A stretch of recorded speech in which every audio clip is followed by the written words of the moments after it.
खतरनाक मोर्चे पर 22 मिसाइलों से हमला कर दिया। अब जेलेंस्की ने नेटो से ऐसी गुहार लगाई है जिसे सुनकर बाइडेन ने कहा है कि वो मजबूर हैं। ये रिपोर्ट देखिए।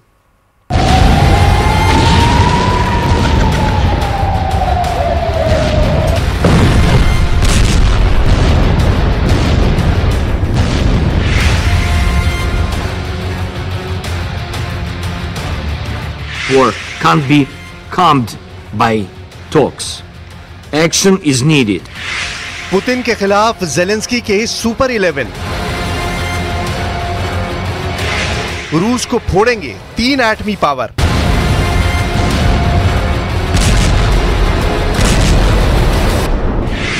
पुतिन पर होगा एक्शन, वर्ल्ड वॉर की टेंशन।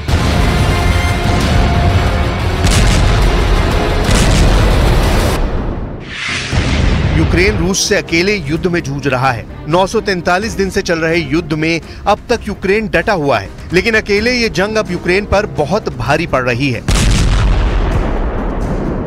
जेलेंस्की कभी भी पुतिन के आगे सरेंडर कर सकते हैं। ये बात प्रेसिडेंट जेलेंस्की ने लाउड एंड क्लियर अंदाज में कह दी है, जिसके मायने हैं या तो पूरा यूक्रेन पुतिन के कब्जे में होगा या फिर पश्चिमी देश और सुपर पावर अमेरिका युद्ध में यूक्रेन के साथ शामिल हों। यूएन में पुतिन आर्मी को पीटने का प्लान बना है। जेलेंस्की पुतिन को हराने का road map president Joe Biden से शेयर कर रहे हैं। उनके इस प्लान पर कई पश्चिमी देशों ने भरोसा भी जताया है। संयुक्त राष्ट्र के मंच पर जो चल रहा है उससे बढ़ के पुतिन ने यूक्रेन में कोहराम मचा दिया है।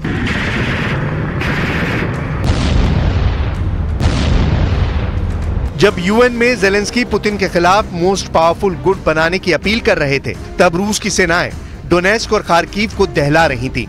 प्रचंड मिसाइल अटैक से डोनेस्क में आधी रात से शुरू हुआ हाहाकार बुधवार की सुबह तक चलता रहा। पुतिन आर्मी ने बैटल ग्राउंड में बढ़त बनानी फिर से शुरू कर दी है।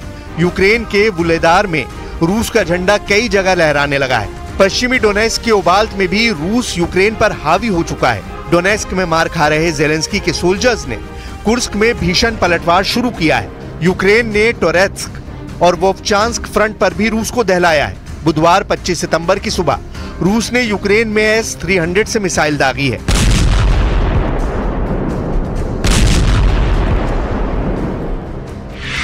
एंटी एयरक्राफ्ट सिस्टम S-300 से रूस ने खार्किव और ओडेसा में धमाके किए हैं। पुतिन आर्मी ने ओडेसा में 4 X-59x69 गाइडेड एविएशन मिसाइलें भी दागी हैं।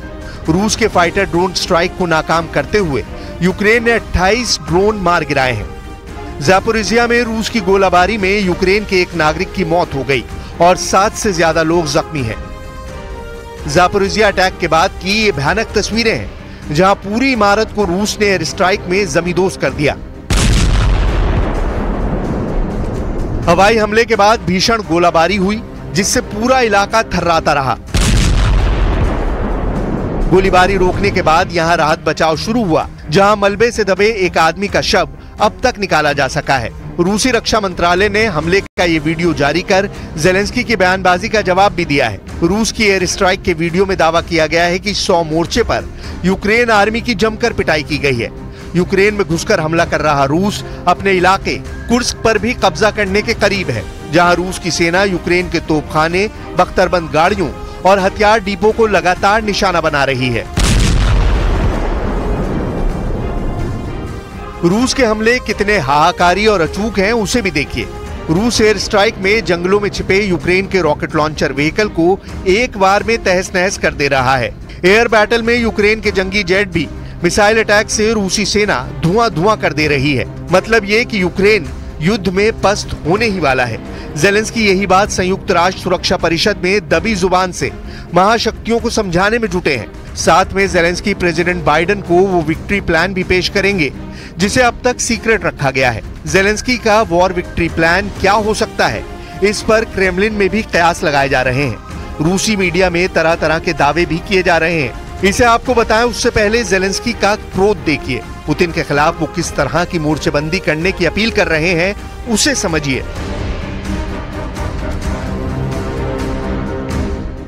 Putin has broken so many international norms and rules that he won't stop on his own. Russia can only be forced into peace. And that is exactly what's needed, forcing Russia into peace as the sole aggressor in this war, the sole violator of the UN Charter. Our Ukrainian right to self-defense must prevail. Our cooperation with nations of the world who value life as we do, our territorial integrity, our sovereignty, the independence of our country. President Zelensky अपनी लाचारगी बार बार बयां कर रहे हैं।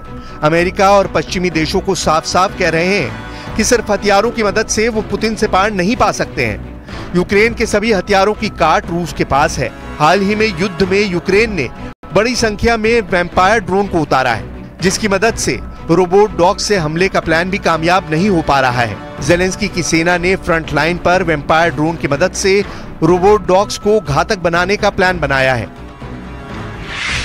जिसमें vampire drone front line पर robot dog squad को सटीक हमला अंजाम देने में मदद पहुंचाने के मिशन में लगे हैं। रोबोट डॉग्स जमीन पर सीक्रेट ढंग से काम करने वाला घातक हथियार है। वैम्पायर ड्रोन मुश्किल इलाकों में आसानी से दुश्मन के ठिकाने की पड़ताल भी करता है। कैमरों और साइलेंट ऑपरेशन से लैस vampire drone real time data telecast करता है। हालांकि वैम्पायर ड्रोन से हमलावर रोबोट डॉग्स की डिलीवरी का फायदा भी यूक्रेन को नहीं मिल रहा है। युद्ध में ज़ेलेंस्की के हथियार कारगर साबित नहीं हो रहे हैं। बैटल ग्राउंड में 2.5 साल से जंग लड़ रहे यूक्रेन के जवानों का हौसला भी जवाब देने लगा है। ऐसे में ज़ेलेंस्की ने अब सुपर पावर से सीधे युद्ध में दखल देने की डिमांड की है। ज़ेलेंस्की ने जो विक्ट्री प्लान बनाया है, उसकी पहली और सबसे जरूरी शर्त रूस के खिलाफ सभी महाशक्तियों को युद्ध में उतरने की मजबूरी को समझाया गया है। पश्चिमी मीडिया में दावा किया जा रहा है कि ज़ेलेंस्की हर हाल में 3 देशों को पुतिन के खिलाफ मोर्चा खोलने के लिए प्रेशर बना रहे हैं। ये तीनों ही देश परमाणु हथियारों से लैस हैं। ज़ेलेंस्की जोर दे रहे हैं कि नेटो के 32 न सही कम से कम 3 देश तो युद्ध में उतरे, जिसमें पहला देश सुपर पावर अमेरिका हो, जिसके पास 5044 एटम बम का गोदाम है। दूसरी महाशक्ति जिससे ज़ेलेंस्की युद्ध में सीधी मदद चाह रहे हैं वो है ब्रिटेन, जिसके पास 225 एटम बम की पावर है। तीसरा देश जिसे ज़ेलेंस्की रूस के खिलाफ जीतने वाला मानते हैं वो है फ्रांस, जिसके एटम बमों की गिनती 290 है। 3 देशों की एटमी पावर का बैकअप मिलने के साथ यूक्रेन को इन महाशक्तियों के सभी हथियारों के इस्तेमाल की छूट भी मिलने की शर्त है। प्रेसिडेंट ज़ेलेंस्की लंबे वक्त से लॉन्ग रेंज मिसाइलों के धमाकों की मंजूरी मांग रहे हैं। यूक्रेन ने रूस में लॉन्ग रेंज मिसाइल से धमाके शुरू किए तो युद्ध का रुख पूरी तरह बदल जाएगा। पुतिन ने लंबी दूरी की मिसाइल धमाके का जवाब एटम बम से देने का ऐलान कर रखा है, इसलिए ज़ेलेंस्की भी न्यूक्लियर पावर का बैकअप चाहते हैं। ज़ेलेंस्की की डिमांड पूरी करना कितना डेंजरस है, इसका हिसाब अभी अमेरिका में लगाया जा रहा है।